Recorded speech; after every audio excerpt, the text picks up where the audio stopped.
This panel is going to be half in English and half in Spanish, but everyone understands Spanish here, so if your questions are in Spanish, it's going to be totally fine.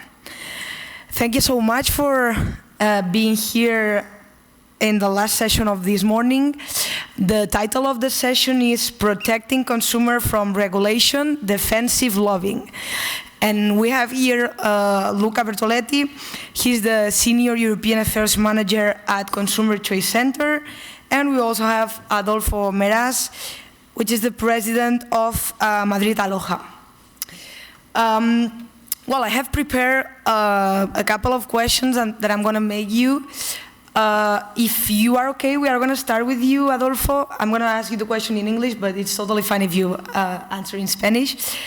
The first question that I want to make you is if you can explain us which is the role of lobby in the policy-making process in Europe, and if you think the role of lobbies are important.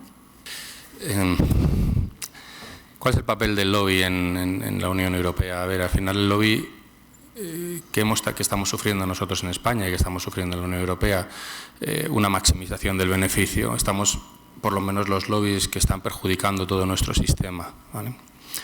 Cuando hablo de perjudicar es porque al final la expresión del egoísmo particular se traspasa a las corporaciones del tipo que sean, uniéndose a través del beneficio y consiguiendo coalinear a todos los integrantes de una corporación en un objetivo común que debemos ser capaces de controlar, ¿no? ¿El papel cuál es? Pues lo que nosotros hemos sufrido y lo que vamos sufriendo siempre es o bien cerrar el mercado para que no haya más competidores. ¿Por qué? Pues porque los lobbies tienen la capacidad global de anticipar o de visualizar procesos repetitivos que hayan ocurrido en otras zonas del mundo y que puedan ocurrir en el país o en este caso en la Unión Europea afectada. Y esa es una solución fácil para mantener la rentabilidad de la corporación y en este caso mantenemos ese beneficio, evidentemente cerrando el mercado. La siguiente, si el proceso se alarga, es ampliar el mercado, meter nuevos consumidores a los que antes no podías llegar, abriendo parcelas en las que tu propia compañía pueda abrirse antes de que los nuevos incumbentes puedan hacerlo.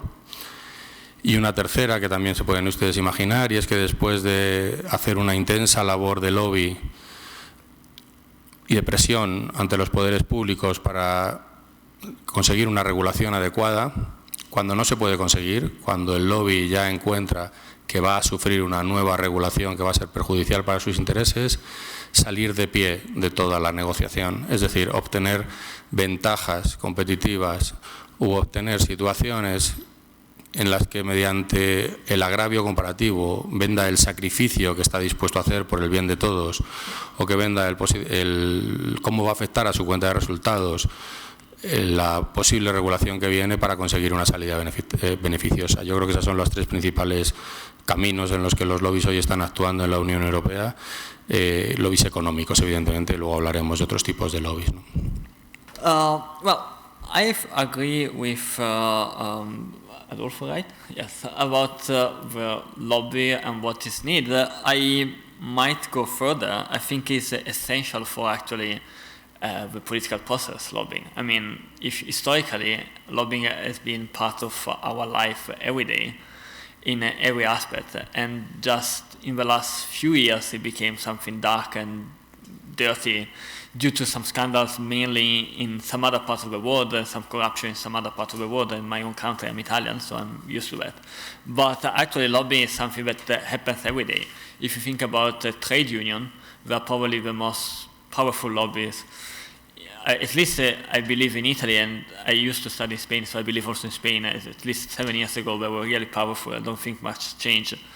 If you think about everything related to some big corporation, which can be crony capitalism, but can, like I'm thinking about my own country, some state-owned companies, but in general, some big corporations are using lobby, but also small business associations that are all all lobby groups that are trying to make legislation part of the better for themselves or in general for consumers. I mean, I represent a consumer lobbying group as well.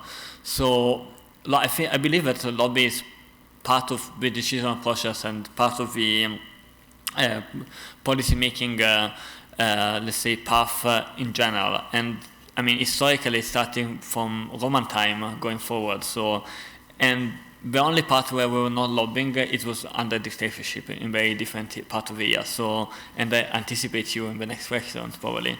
But I believe that if we think about dark lobby or bad lobby, but lobby is actually legislated good, so it's actually regulated. We don't actually have any issue with that. So, yeah. Luca, following your answer, do you think that, or you can identify the lobbies that are capturing certain industries by, for example, supporting specific pieces of legislation that are beneficial to them? And to what extent do you think they can actually have something to say in this process? I work on a European level and Italian level. I'm not really into Spanish market, let's say, so I cannot talk about Spain, but on European level, an example is fishing. So it's probably agriculture and in general farmers and fishers are probably the most powerful lobby we have in Europe right now. If you think about all of the public money that we give every year to the Common Agricultural Policy, CAP, it's crazy. And they achieve what we want because they are really powerful on what we do. Another example on industry can be, actually it's more the industry which use lobby to obtain what we want. It's not lobbying groups that are actually going to industry, it's more the other way around. I mean, if you think about, for example, oil companies, we have different associations, and I believe they have also here in Spain, that represent their interests. And all of this Green Deal, for example, the European Green Deal has been made consulting them.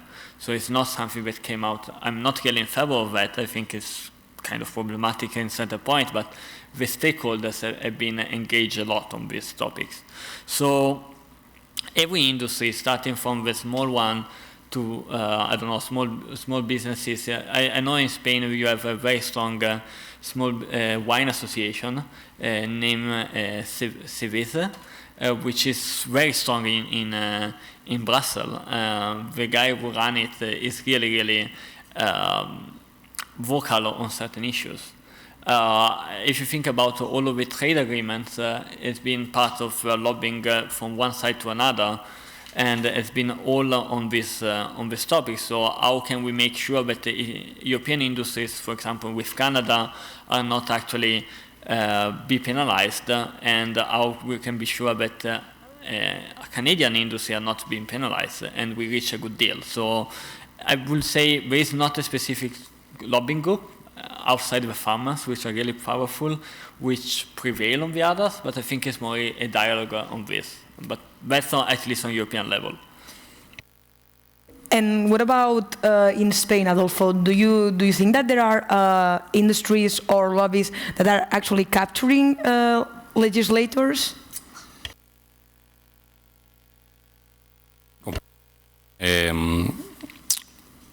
Yo he vivido durante toda mi vida, primero en el sector de la construcción. En aquel momento pasé de una empresa grande a una empresa pequeña. Ahora, como saben, estoy en el tema de la vivienda vacacional y hemos visto, no puede ser de otra forma, en un país católico en el que nos podemos acordar de la expulsión de los moriscos, cuando los moriscos expulsados en Granada llamaban al rey Felipe para decirle: nos hemos ido, estamos cerca de Granada, por favor, lo único que le pedimos es, no queremos tener más niños con ojos azules, puede llevarse a los sacerdotes lejos. En fin, siempre hemos vivido con esa sensación de que el bien, todo lo que nos decían era verdad, pero menos. Es algo que trae nuestra religión. Y es una fantástica religión, pero nos da una cultura. Cuando pillamos a alguien copiando en el colegio en España, en lugar de expulsarle del colegio o expulsarle de la universidad, lo que le decimos es: vente dentro de 2 meses, que hay otra convocatoria. y no penalizamos el castigo con las condiciones necesarias para que los compañeros de clase se sientan defendidos por el sistema. Y esto lo vivimos desde pequeños. Y lo mismo pasa en España. Al final estamos viendo que vivimos en un sistema en el que poco a poco nos dejamos ir. En la construcción, las empresas grandes trataban de insistirle al Ministerio para que impusiera nueva normativa de difícil cumplimiento para las empresas pequeñas, y esa normativa se conseguía que se metiera en los pliegos de concurso. Al final, las empresas pequeñas, las medianas, las regionales, conseguían competir, pero su coste se había visto incrementado de manera proporcional, porque esos costes, en cuanto a regulación, en cuanto a poder presentarte a un concurso, iban directamente a la cuenta de generales, que no es común para todos. Cuanto más grande, más capacidad tienes de beneficio excedente. En el tema de los hoteles, evidentemente, está ocurriendo lo mismo, ¿no? En el año 2013, sin que hubiera una necesidad global, como la que estamos viendo hoy, de regular a nivel nacional, los hoteleros, o el lobby hotelero, consiguió poner una Secretaría de Estado que venía del mundo del urbanismo y desde Palma de Mallorca, que es, sin duda, lo más importante, o la pieza más importante a nivel turístico en toda España. Cuando se modificó la LAU, se consiguió sacar a las viviendas de uso turístico, en ese caso, de la ley, para que cada comunidad autónoma consiguiera legislar en paralelo. ¿Qué ha traído esto? Bueno, pues como empezábamos por esos criterios del tipo de país que tenemos y de la cultura de la que yo estoy profundamente enamorado, la presión se bajó. Y nosotros, como contratistas, o ahora como vivienda vacacional, y si no como ciudadanos, podemos entender que es más fácil presionar a un consejero de turismo, a un presidente de una comunidad autónoma, o a un alcalde o a un concejal de turismo, que a un presidente de gobierno. Y al final hemos conseguido que los lobbies sean capaces de mover el nivel de la regulación hacia donde más les interesa a ellos. Es decir, si me vengo de la regulación local que necesito y consigo que sea a nivel nacional, tendré una regulación que luego será favorable para los que vienen detrás de mí.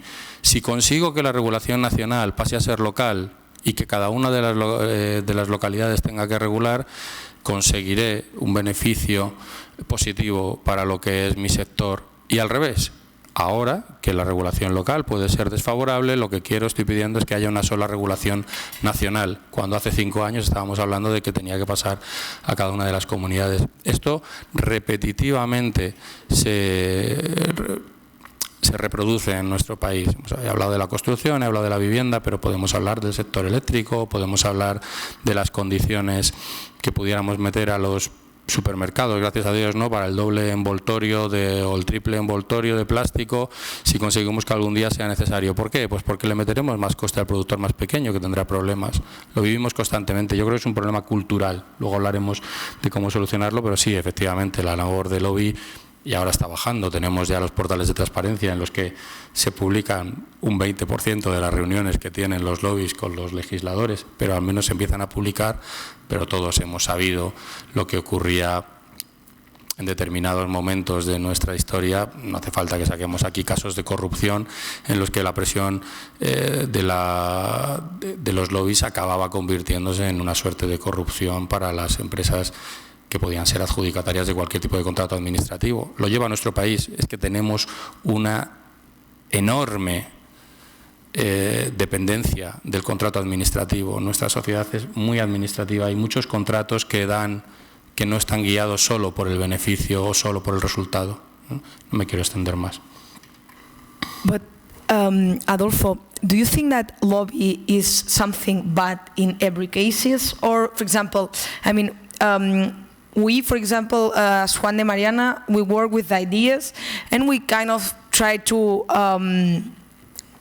tackle different issues through our lens and try to push for, I don't know if regulators, but in general society, to finally kind of buy our ideas. So it's kind of a lobby thing.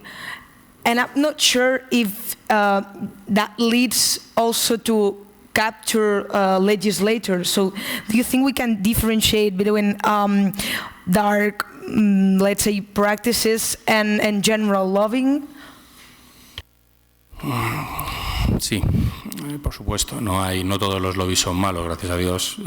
Cuando empezamos contando las anécdotas, nuestra sociedad se mueve a una velocidad enorme porque también existen lobbies simplemente sociales. A nivel humano, evidentemente, quizá no en estos momentos en los que hablamos tanto de igualdad, pero sabemos que siempre detrás de toda decisión humana en general suele estar el dinero.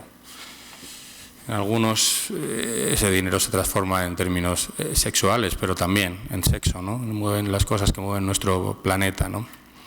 O nuestra raza, o nuestra humanidad.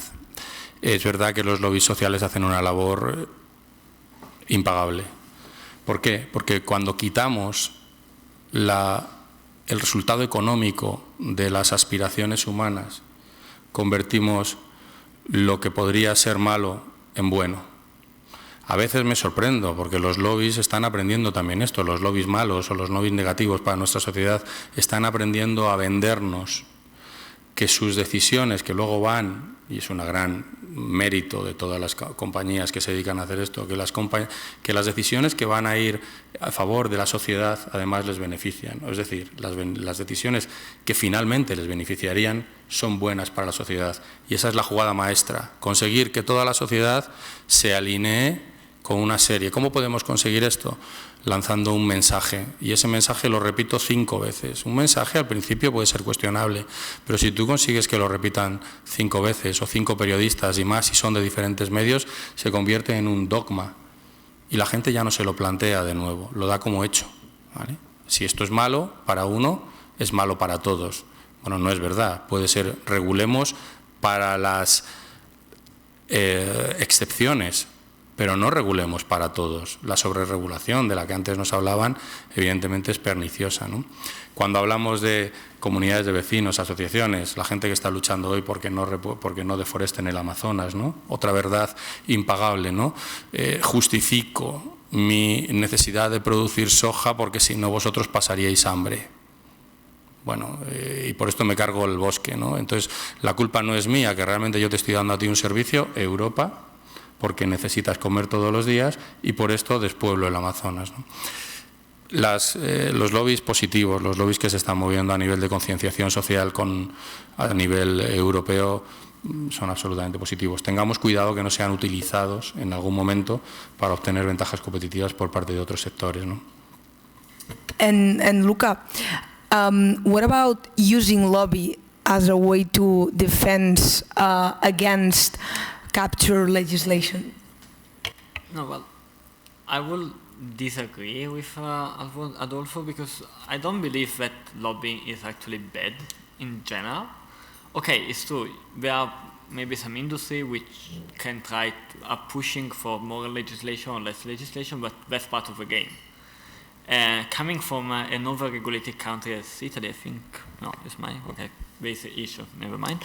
Like Italy, I think that the good thing about lobbying is that if it's actually regulated, you can know that, I don't know, X industry try to change that law to have some, let's say, benefit, so you can work to get it with a new government or some other people to have it done differently. And make sure that not just that industry has that benefit, but more industry itself, or more type of a different type, or smart regulate something. Like an example can be cannabis. Now there is a huge discussion on how to regulate cannabis, and there are some lobby groups which believe that it should be not regulated at all, which I believe is not our case. We believe that there should be a smart regulation and how to actually have. Make sure that people come out of let's say, black market. And on the other side, we have people who think that cannabis should be not legal at all. But it's part of the game, so I don't think there is actually nothing bad in using lobbying to push from one side to another. And one side you lose.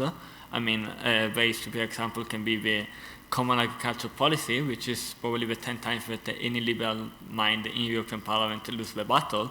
But hopefully, the next year, when we actually change again, because every year there is a new way to do CAP, we will actually win that battle. So it's actually it's part of the game. I don't think there is a bad lobbying or good lobbying. I think it's actually it can defend interests, but it can be the defense of our interests, as well can defend the interests of crony capitalist people, such as big industries or other type of corporation that are state-owned.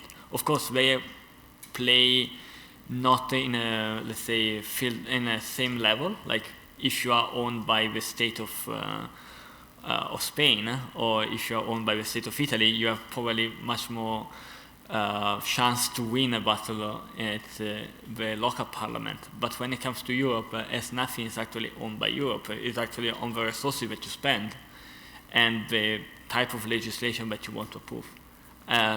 Working in Europe for the last 4 years, I never saw anything coming from an industry which says we should actually put out of the market that other industry because we don't like it. Or, okay, maybe not in that sentence, but in some other sentence. Most of the things are actually coming from MEP themselves, pushed by the member states and the local government, and not actually from industries. So maybe the best lobbying, as we said, could be the best lobby of the member states of the European Union or regional community than actually from industry itself. And I'm not defending this industry. Yeah, but do you think there's a problem with the way we regulate how lobbies can actually influence the policymaking process? Because, for example, in Spain, I'm not an expert, but it's a complicated issue. It's not like the system is different from the European Union. You don't have like a place where every lobby can have something to say. Here, when, for example, you are deciding how to change the minimum wage or not, you are gonna I mean you don't have an open process where every lobby, because lobbying itself is forbidden, even though industries do lobby, but you don't have like an open process. You have let's say bilateral negotiations between what we call patronal and what we call like unions. So maybe it's everything is related to incentives. If you don't have an open process where every independent lobby can participate, maybe it's more likely like that the regulation that is gonna end of this process is gonna be captured by the powerful lobbies, more or less related to running governments. What do you think about that? I don't know if Adolfo, do you want to add something about what Lucas said, or about the question I have made right now? No, look, I don't disagree with you. There are bad lobbies and good lobbies. It's okay. It's the only one thing, no? Dime. No. Pero sí se puede hacer, pero mejor el micro. Un poquito al final. Yo quería comentar que a mí casi me dan más miedo los, llamémosle, grupos de presión, que es una terminología más amplia que el lobby, y el grupo de presión sí está admitido en nuestra legislación. Me dan más miedo los que son pues aparentemente inocuos, ¿no? Todos estos movimientos que en principio no persiguen fines económicos directos, aunque lamentablemente al final se acaban traduciendo normalmente en subvenciones por lo menos, y en última instancia suelen estar patrocinados por grupos políticos y económicos que sí persiguen directamente intereses o bien económicos o bien electorales. En tu pregunta está la respuesta, evidentemente. Solamente quería matizar el hecho de que, bueno, eso de lobbies buenos y lobbies malos, yo pondría una línea muy tenue entre ambos. Probable que tenga razón. La línea tenue, lo que pasa es que nosotros no somos capaces de localizarla, ¿no? En cuántas ocasiones te voy a hacer un lobby, por ejemplo, que es manejable y que nosotros lo vivimos a diario, ¿no? Internet está triunfando y está destrozando la prensa escrita, y muchos de los periódicos, mucha de la prensa que tenemos en nuestro país hoy vive en un 40% de la su cuenta de resultados depende de los anunciantes. Cuando yo quiero publicar una noticia en la prensa tengo que matarme, hacer una ronda de prensa, darle un carácter, decir algún titular, que llame mucho la atención para salir al día siguiente publicando.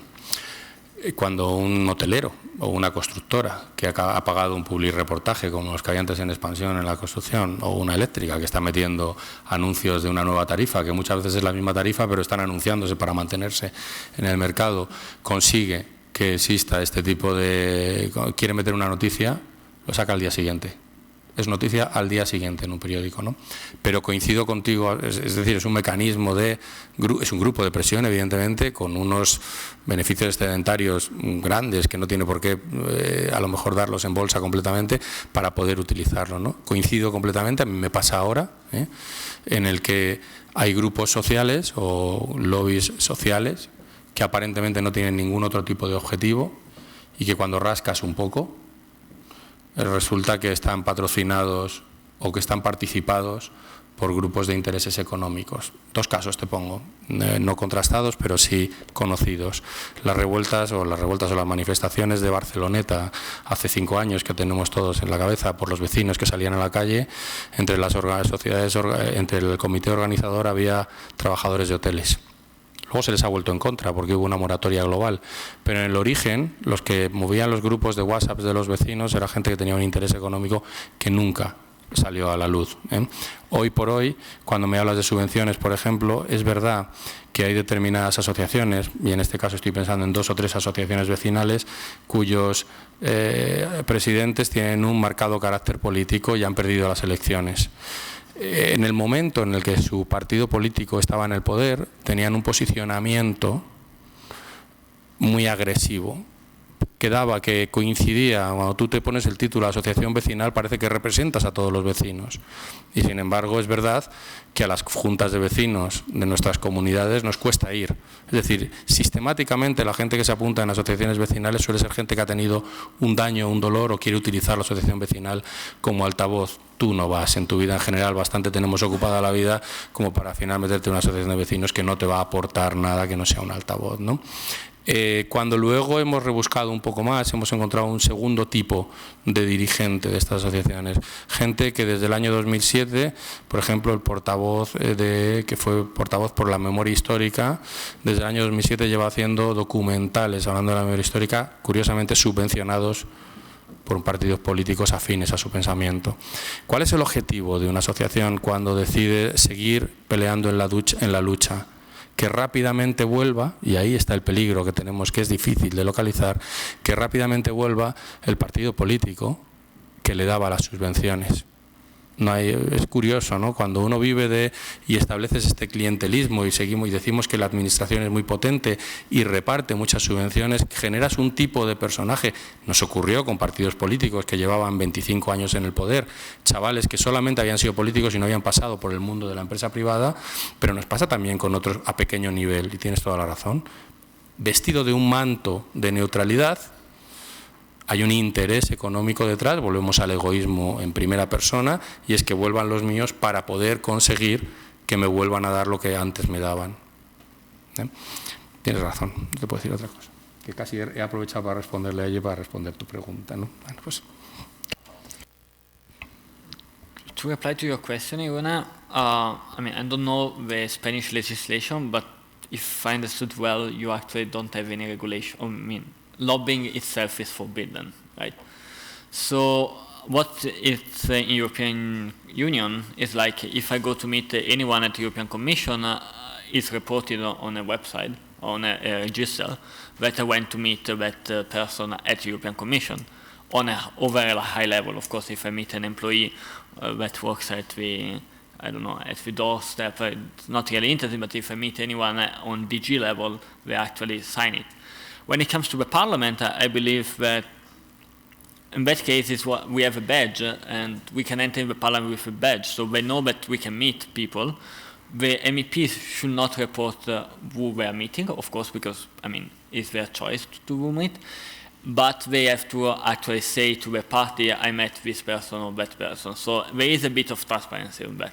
And now also permanent representation, I think the first one actually was Spain. One of the few things that your actual government did good, probably the only one, is actually to publish who their attaché and ambassadors are meeting at the permanent representation of Spain.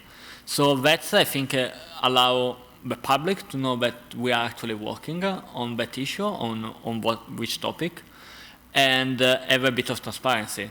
But on the other side, it allows us to actually meet and not hide anything. If you forbid me to enter in the parliament, or if you bid anyone else to enter in the parliament, like, if I understood well, is the case here in Spain, and it's similar in Italy. Like, we can go to the parliament just invited by MPs or ministers, but we cannot actually go if we just entering like with a badge, like in the parliament in Brussels.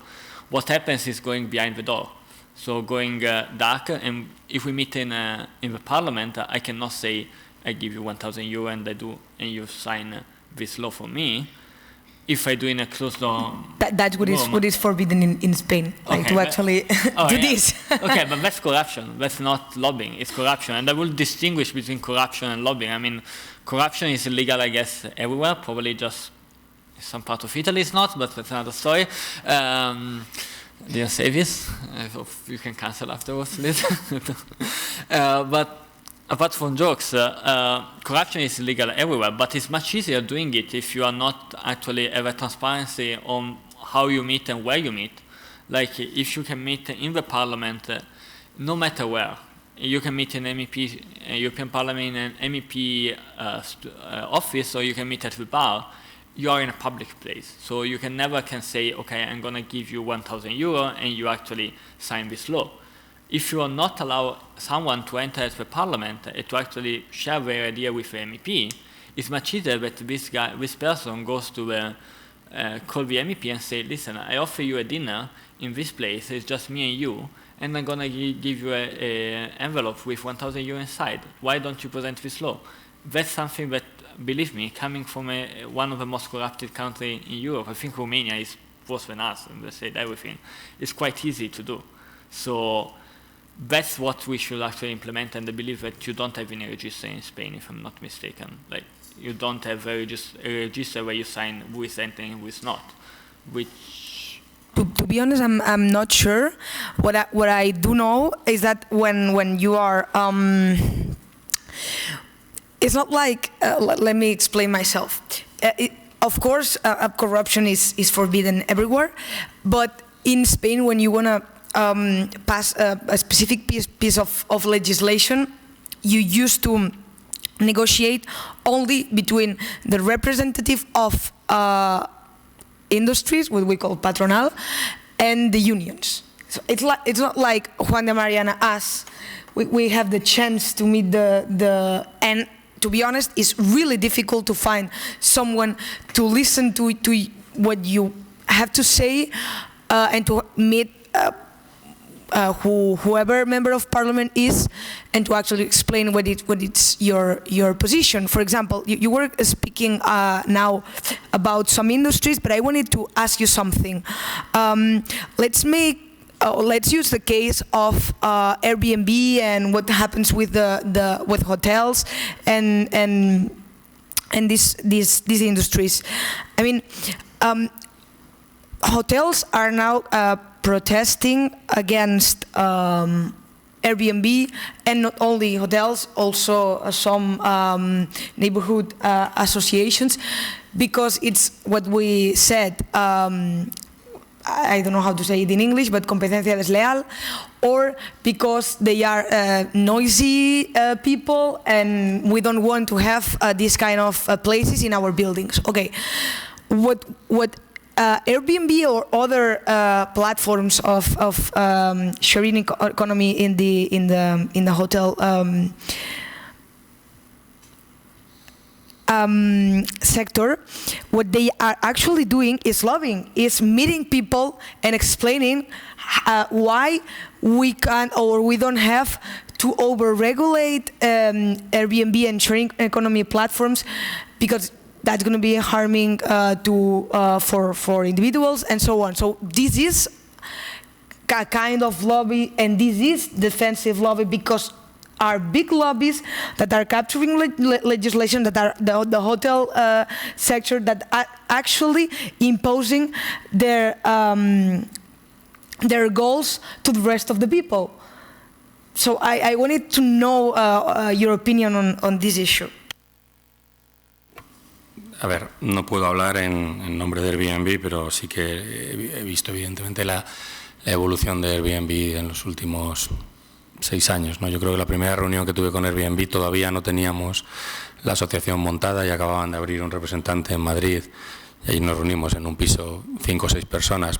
Sin entrar mucho en mi vida personal, para que se hagan una idea, yo dirigía una empresa que en la construcción pues empezó a despedir a gente y evidentemente viendo aquellos brotes verdes que nos prometían, pues decidí que vendíamos nuestra casa y que con lo que vendíamos esperábamos un tiempo a que bajaran las viviendas y luego compré.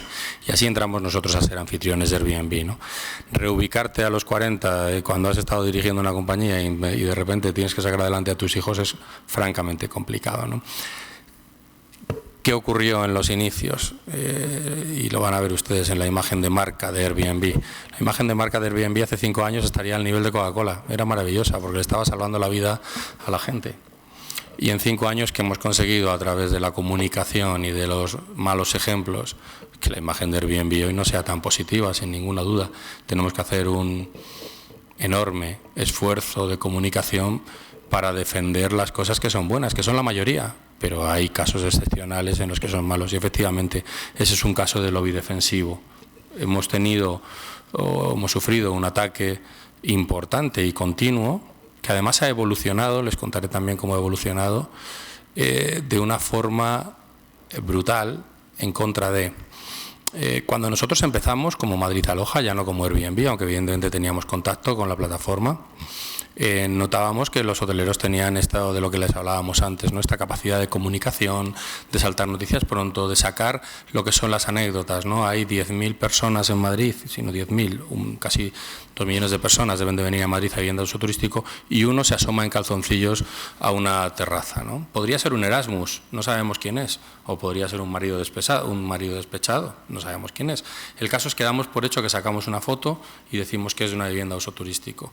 Y eso nosotros, que éramos 10 gatos, no podíamos lograrlo. ¿Qué hicimos? ¿Dónde nos pusimos nosotros para intentar defendernos? Rápidamente acortamos el camino y dijimos, vamos a perder esa batalla social, la vamos a ganar en un discurso romántico. En ese momento los hoteleros eran los poderosos que anticipaban un problema que venían. Y el romanticismo lo pusimos nosotros. ¿En romanticismo en qué término? La necesidad familiar de sobrevivir.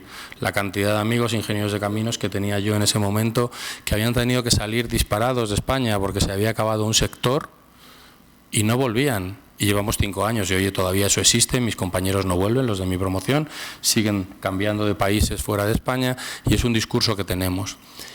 ¿Cuál fue el punto que utilizó el grupo de presión?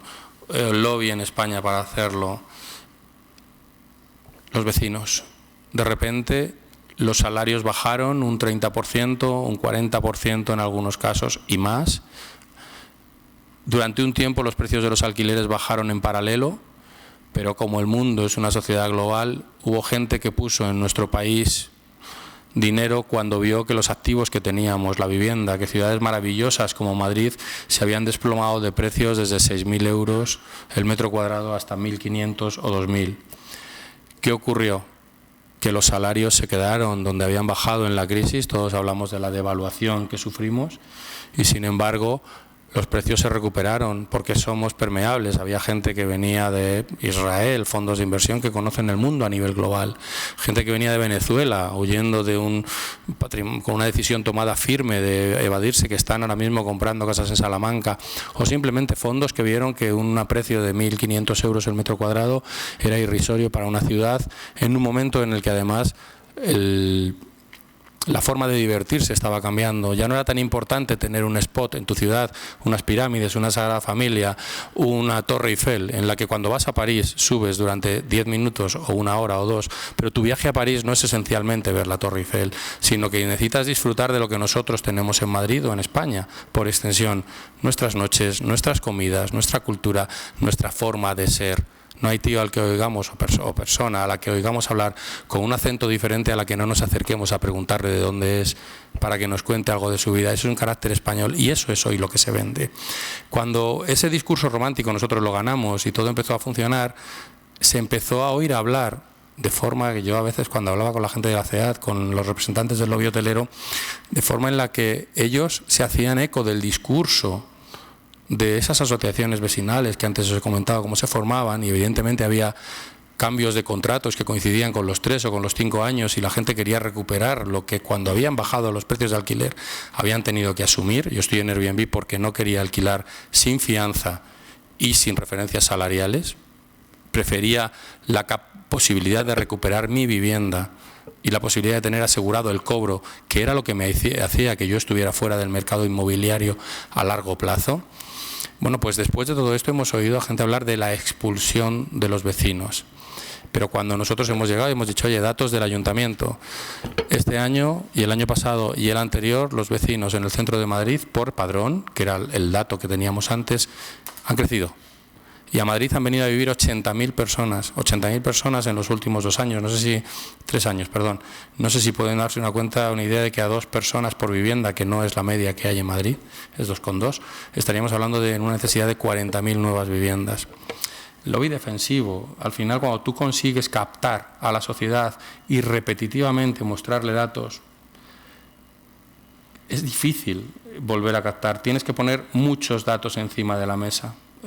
Y en esa línea sí que por incidir una última, ¿dónde estamos nosotros? Yo no soy una antirregulación, entre otras cosas porque la falta de regulación me genera unos problemas tremendos. Cuando hay alguien, un turista, que se asoma, que molesta a los diferentes vecinos de una casa, un portal que no se abre con una llave, una fiesta mal hecha, automáticamente es susceptible de ser noticiable y nos hace daño a nosotros como sector de vivienda de uso turístico. Sin embargo, ¿qué se consigue con un lobby defensivo? Y es lo que estamos ahora haciendo, proponer medidas de regulación que nos incidan. Yo puedo poner cerraduras electrónicas para no molestar a los vecinos con esas famosas llaves de portal que van volando de un lado para otro, y esto debería ser obligatorio para que el vecino no tenga la sensación de que su llave está en manos de cualquiera. Con un teléfono móvil podemos darle una llave a un turista desde que entra hasta que sale. Podemos poner niveles de ruidos conectados, si es necesario, a la policía para que cuando se produce una fiesta no tenga el vecino que estar buscando quién es el responsable del piso, sino que directamente vayamos para allá. Porque de nada vale que yo haga un coche maravilloso con airbag, con parachoques, con seguridad asistida, si luego el conductor decide ir en dirección contraria, borracho, y hacer de kamikaze en las 6. Al final, al que tenemos que penalizar es al que está dentro de esa vivienda, como ocurriría, por otra parte, con un Erasmus o con mis hijos, que cuando me ausento de casa, pues evidentemente invitan a sus amigos y me la intentan liar, y he tenido alguna con los vecinos. No me pueden echar, pero estaría bien que me multaran en consonancia.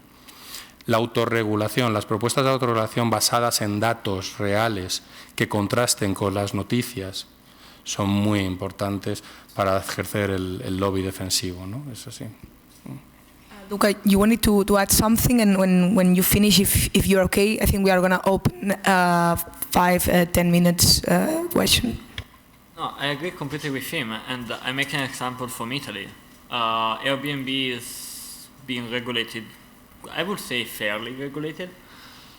It started, I'm enough older to being stayed in a share flat before it was cool. So before Airbnb and all the other platforms, you were just calling and say, hey, do you enter the house? Yes, okay, I go there. And everything was black market.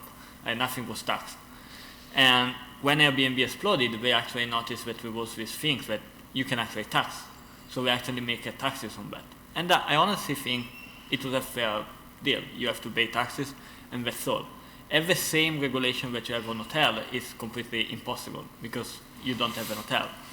On the other hand, I think, for example, Porto in Portugal has a huge problem with Airbnb because 60% of the housing in the center have been bought by big companies from outside Portugal during the crisis, and they are rented on Airbnb or other platforms now. Airbnb is the most famous, but there are many other platforms, can be Booking, etc. And that means killing a city. If 60% of your city centers is just a holiday house, you basically kill a city. You don't have any more population. You have a suburban. You don't have anything in the center anymore. You have just tourists, which can be good for economy, but for the city itself can be actually bad. And honestly, the platform have been playing a double game, as it said. It's true, they are now trying to defend, but at the beginning they were saying we are just offering a service to give someone else the right to share a flat, which might work in US, which has a completely different approach on taxation, legislation, etc. It's very impossible that this works in Europe. Even most liberal countries such as UK do not work. So just now, and I believe in some places we are really late, is not actually working. And when you talk about defensive lobbies, I would say the platforms are actually not really defending the right of consumers to actually decide if they want to stay in an hotel like me, because I'm too old to stay actually in a share flat, or they actually want to stay in a share flat. They actually defend their right to have profit. I would call more about consumers associations such as mine, just an example. In general, consumer association to actually defend the real rights of consumers on one side or another, not just. But when it comes to the defensive lobbies of the platform, to be honest, I've seen them playing very different games in very different states. I can make an example in Germany. They are fine, we can put a fire extinguisher all over the house. So they actually push to have a fire alarm, a fire extinguisher in every single house. So if you have an house from, I don't know, the let's say 19th centuries, like in Munich, which got restored after the Second World War, you now have to pay money, because if someone decided that you have to have fire alarm, and now if you have an old house, reconstructing that means that you have to first ask permission, second you have to put that, third it's not really nice aesthetically. I mean, if you have a nice saloon and you put that, it's not really well. And just because instead of pushing back on this and say, guys, it's a normal house, you don't have a normal house with a fire extinguisher or with a fire alarm, you have maybe the corridor but you don't have anything. We're like, yeah, sure, let's do it. And that made everyone else paying for that few people who actually rented. So I would say Airbnb and other platforms have always played a very double game, while some ideas like Wanda Mariana or us or many other think tanks should actually be more vocal on share their idea, and that's what I think. So, go ahead. Well, thank you so much. As Pablo has the microphone, and I'm going to give it to you. Me gustaría saber si también el sector un poco de los pisos de alquiler turístico, como tu expertise es más bien todo el entorno de Airbnb, se confronta en España con el mismo problema que hemos detectado, por ejemplo, en otros entornos de plataformas digitales de otro tipo de servicios, y es el hecho de que tienen miedo a molestar al regulador.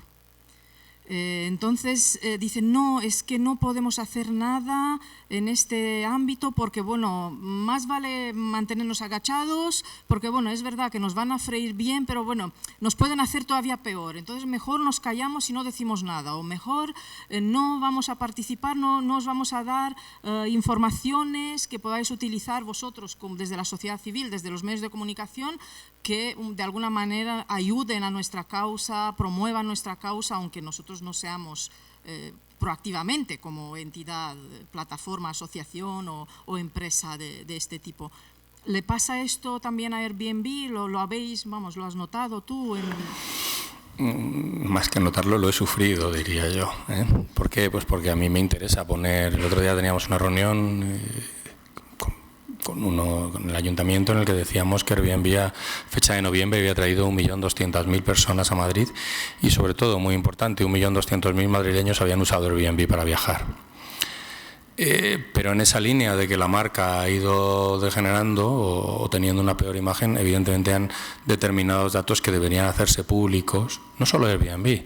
Cuando hablamos de Booking, fíjate el impulso de los grupos de presión, hasta qué punto fue que nosotros hemos oído que el dinero se va a Irlanda, ¿no? Y es algo que evidentemente la tasa Google debe arreglar para que exista una igualdad entre todos los países, ¿no? Y sin embargo nadie ha dicho que el 17% y más en algunos casos menos, pero el 17% de todo lo que ingresan los hoteles en España que contratan por la vía de Booking se va directamente a Ámsterdam sin pasar por casilla de salida, ¿no? ¿Hasta qué punto un lobby puede comunicar de una forma o de otra? Porque claro, no me interesa que, de hecho algunas veces tenemos problemas con Booking, que ahora habéis visto algo más que hoteles, ¿no? Es la publicidad cuando les pedimos, oye, manifestaros en este punto y dar vuestros datos por lo menos de satisfacción de cliente, ¿no? Efectivamente, hay una cierta... ¿Por qué? Pues porque venimos desde... todavía somos pequeños. Es decir, todavía nos sentimos pequeños, porque hablamos de las posibilidades de presión, de los grupos de presión, de estas reuniones que se ven, pero es que a lo mejor yo he vivido el cambio de los 5 días, que todos oísteis hablar hace años, ¿no? No estaba en el expediente administrativo. La decisión de poner los 5 días se tomó por parte del presidente de la Comunidad de Madrid la mañana en la que iba a salir el decreto, y esa noche llamó y dijo que se meta. Por eso fue fácil ganarlo, porque no tenía expediente administrativo ni justificación, y las malas lenguas dicen que había estudiado en el mismo colegio que un propietario de una cadena de hoteles importante. Y esto es el punto final en el que los grupos de presión tenemos que tener contratados. No se debería poder aprobar ninguna ley si no existe la justificación para hacerlo. Yo creo, por otra parte, que Airbnb está entrando, y ya ha entrado, de hecho, en una situación de lógica. Me explico. El ultraliberalismo ha hecho un daño atroz, y en mi asociación también lo he encontrado, gente que decía que no quería regulación de ningún tipo. No, señores, yo creo que todos, quizá un ejemplo desafortunado en esta época, ¿no? Pero tú vas por un barrio, por determinado barrio de Madrid, y dices, joder, otra mezquita, ¿no? Pensamos que se abren una mezquita, ¿no? Y podríamos decir, alguien que fuera musulmán, podría decir, otra iglesia. Es decir, todos tenemos un sentido urbanístico de la cantidad de lo que puede tener o de lo que puede soportar una ciudad, en cuanto al número de iglesias, en cuanto al número de polideportivos, en cuanto al número de hoteles. Hay un tema en la limitación. Los hoteleros han jugado un todo o nada de momento, pero están consiguiendo que no se hable del número de plazas hoteleras que puede admitir una ciudad. Hoteleras, no hablo ahora de sumadas las plazas de vivienda de uso turístico, ¿no? Pero es necesario, evidentemente, limitar de varias formas, limitar por barrio, limitar por edificio, limitar incluso en caso de que sean viviendas antiguas de los años 50 en los que no había insonorización. Si no has insonorizado esa vivienda, no está preparada para compartir con gente con Erasmus, ¿eh? Cuando te meten un Erasmus, te meten 4 chavales en una habitación grande con paredes estrechas, en septiembre eres un tío feliz y en mayo te quieres morir, porque ya han aprendido lo que pasa con la policía en este país cuando haces una fiesta, total, que fiestas todos los fines de semana. Es ese matiz del que hay que hacer. Por eso también yo creo que Airbnb durante unos tiempos ha tenido una posición muy callada, es decir, tirarte piedras sobre tu propio tejado. No se nos olvide que salen a bolsa a finales de este año, es complicado, pero también es verdad que yo noto, y en mi relación con ellos últimamente, cada día más, que el lobby defensivo no puede ser un lobby injusto, sobre todo para la sociedad. Es decir, por sobrevivir tú a costa de otros no puede, porque al final estás matando tu negocio. Acabaremos todos cerrados. Antes hablábamos de la satisfacción del huésped. Yo creo que ahora nosotros no podemos sobrevivir si no existe una satisfacción global del residente, es decir, del que está en la ciudad viviendo, cómo enfoca, cómo asume él al turista que viene.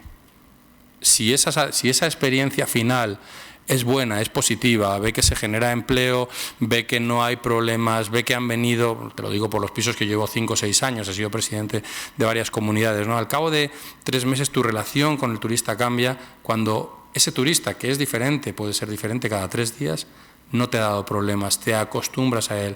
Y yo creo que esto nos va a enriquecer como sociedad. Vamos a ver a gente nueva mezclándose en nuestro edificio que solamente vemos en las películas con actitudes hostiles o actitudes diferentes, ¿eh?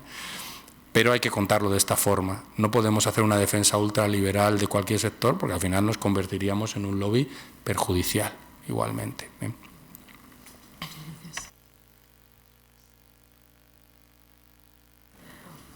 Well, if you don't have more questions, I think we can finish here. We will see you in 2 hours at 4 p.m. where we are going to start the sessions of the afternoon. Thank you so much.